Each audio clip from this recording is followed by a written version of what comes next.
అందరికీ నమస్తే. నేను మీ Saraswathi. Welcome back to my channel. ఇవాళ మన హోమ్లో చిరుధాన్యాల దోశని ఎలా ప్రిపేర్ చేసుకుందామో చూద్దాం. ముందుగా ఇక్కడ మినపప్పు, పొట్టుపప్పు నేను కప్పు తీసుకున్నాను. మీరు నార్మల్ పప్పు అయినా తీసుకోవచ్చు. అలా కప్పు జొన్నలు, కప్పు సజ్జలు, కప్పు కొర్రలు, అలాగే 1 టేబుల్ స్పూన్ మెంతులు తీసుకొని 6 to 8 అవర్స్ పాటు నానబెట్టుకోండి. ఇక్కడ ఈ మిల్లెట్స్ కొంచెం టైం తీసుకుంటాయి. అలా శుభ్రంగా కడిగేసుకొని మిక్సీ జార్ తీసుకొని గ్రైండ్ చేసుకోండి. మరి గట్టిగా కాకుండా మరి లూజ్గా కాకుండా ఈ మీడియం కన్సిస్టెన్సీ ఉండేలా చూసుకోండి. ఓవర్ నైట్ బయట ఉంచుకోండి. పిండి పులిసి ఇలా పొంగుతుంది. దీన్ని సరిపడా కొంచెం తీసుకొని మిగతా పిండి ఫ్రిడ్జ్లో పెట్టి స్టోర్ చేసుకోండి. సజ్జలు తీసుకోవడం వల్ల చెడు కొలెస్ట్రాల్ తగ్గి మంచి కొలెస్ట్రాల్ పెరుగుతుంది. జొన్నలు తీసుకోవడం వల్ల డైజెస్టివ్ సిస్టమ్ని, బోన్స్ అండ్ హార్ట్ని హెల్తీగా ఉంచుతుంది. అదే కొర్రలలో ఉండే ఐరన్ వల్ల రక్తహీనత తగ్గుతుంది, ఇమ్యూనిటీ పవర్ని పెంచుతుంది. తర్వాత మనము చట్నీ ప్రిపరేషన్ చేసుకుందాం.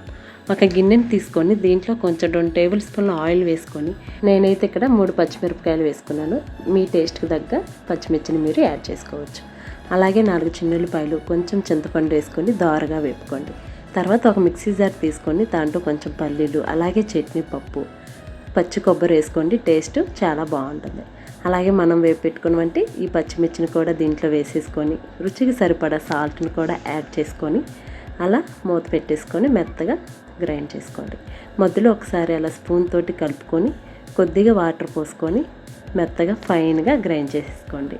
కొంతమంది కొంచెం పలుకులుగా ఉంటే ఇష్టపడతారు కదా, వాళ్ళు అలా వేసేసుకోండి.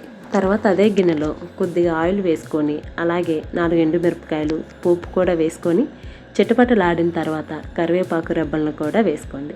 తర్వాత మనం మిక్సీ వేసి పెట్టుకున్నవంటి ఈ చట్నీని వేసుకొని జార్లో కొంచెం వాటర్ పోసుకొని అలా వేసేసుకోండి.